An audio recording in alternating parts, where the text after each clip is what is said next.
year or so ago, and a year and a half ago, and people were struggling to find testers. It still was a tough market, and it's obviously getting a lot tougher now. The organization can ensure better testing for better software and thus lower costs of poor quality, so it'll save money. And also, one of the things that a lot of our clients tell us when we go in and do training with them is that there's increasing consistency in the reusability of their testing across different teams. It's like the Tower of Babel being dissolved, and people starting to actually communicate effectively together and have common terminology and so forth. And that, of course, makes a much more efficient organization. And then to the profession, we are giving an opportunity, I think, to build on their best work, stop going in circles. We can agree that what's in the foundation is stuff that is foundational, and that what's in the advanced is stuff that people should know. And you can quibble with some of the things in some of the syllabi if you like, and I certainly have no objection to people going through and going, well, that shouldn't be there, or there should be more of this or more of that. But I think if you take an honest look at the syllabi and ask yourself, for each one of the concepts that's defined there, what are called the learning objectives, what we want people to be able to do, just ask yourself, would the testing profession be better off if everybody knew about this and knew how to properly apply this concept? And I think you'll find that 90% of the time you're going to say yes. Now, you and I might have a different 90% that we agree with, but on the whole, that there's real value there, and that we should and we can take advantage of that.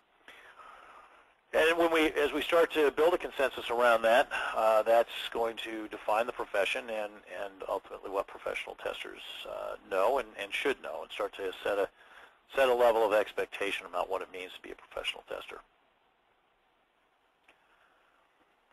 Okay, now when I talk about changing the way people work, I'm going to give you an example of this. I'm going to use an RBCS client as an example, because obviously those are the ones I know best. It might very well be the case that other training providers could provide similar examples, but of course I wouldn't know.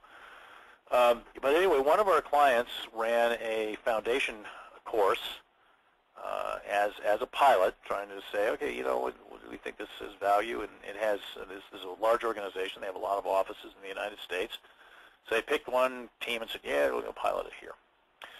So the week after the course, one of the testers went out and was kind of scratching his head going, yeah, I learned this interesting technique is equivalence partitioning, and I'm going to go through my regression test, and I'm going to try to figure out what the core set of tests is here. Maybe I'm testing too much. Maybe there's redundancy. And sure enough, he was able to reduce the regression test set from 800 test cases down to 300. So that's a 60% of the effort just going away. And since regression testing accounts for most of their overall testing, then that's it's not a 60% reduction in their overall test effort, but it's a very, very significant reduction in their overall testing, which freed this guy up to do a lot of other things.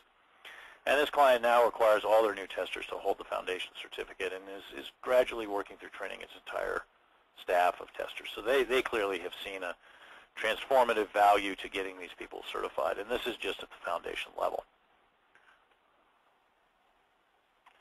Okay, so let's move on to really focus on the advanced program now. The Advanced Syllabus was developed by a team of 15 authors that span 10 countries, and there were a number of what we call primary reviewers, 69 primary reviewers. Now, a primary reviewer is somebody who's in a tight loop with the authors, reviewing their work as they go through it. And with that, it was 69 authors spanning 9 countries, so we've got some good global diversity there. And then at that time, there were 33 national boards. And so as we went through various refinements of the document, it actually was reviewed collectively by all the 33 national boards. And assume there's, good, say, 5 to 10 people on each board. So this is a lot of eyeballs looking at this thing. And, as I've said before, this is distilling certainly over 2,000 person years of experience into this document. Now, the syllabus is out there and specifically is designated as available for use by training providers to write training courses. Anybody can do it. Just because I'm an author of the syllabus doesn't give me any special rights with respect to the syllabus.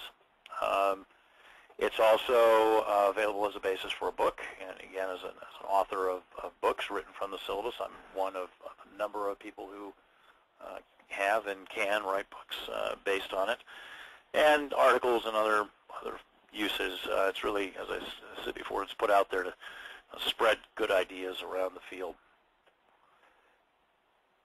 So who are the people who wrote the syllabus?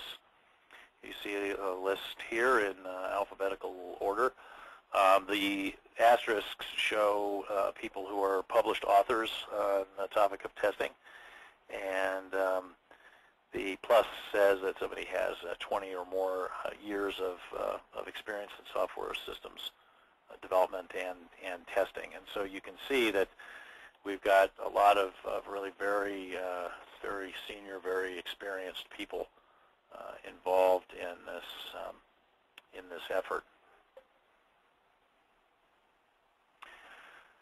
Okay, so what are the topics that are covered in the advanced syllabus? Well, there's the first chapter is basics, basic aspects, different types of systems and how they affect testing and so forth.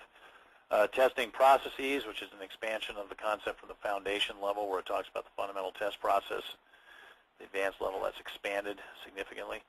Chapter 3, test management, obviously a big focus for advanced test manager candidates, not covered anywhere near as much in the two test analyst modules.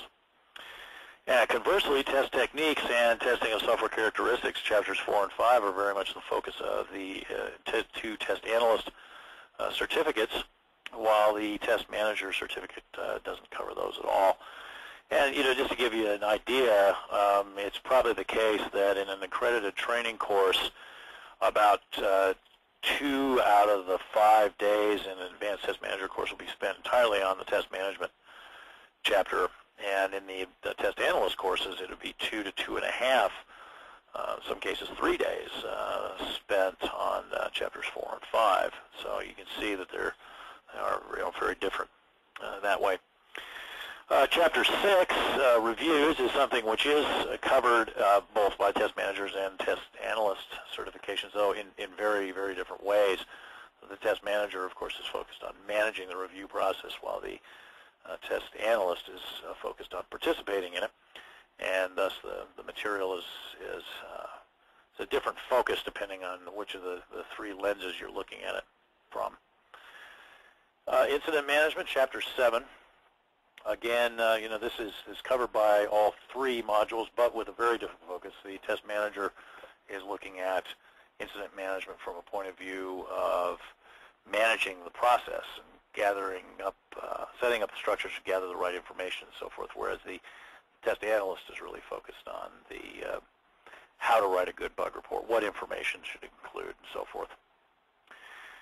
Standards and test process improvement, chapter 8. This is a chapter that is focused on almost entirely, in fact, I believe it is entirely focused on by the test management module and is not looked at the test analyst, which makes sense.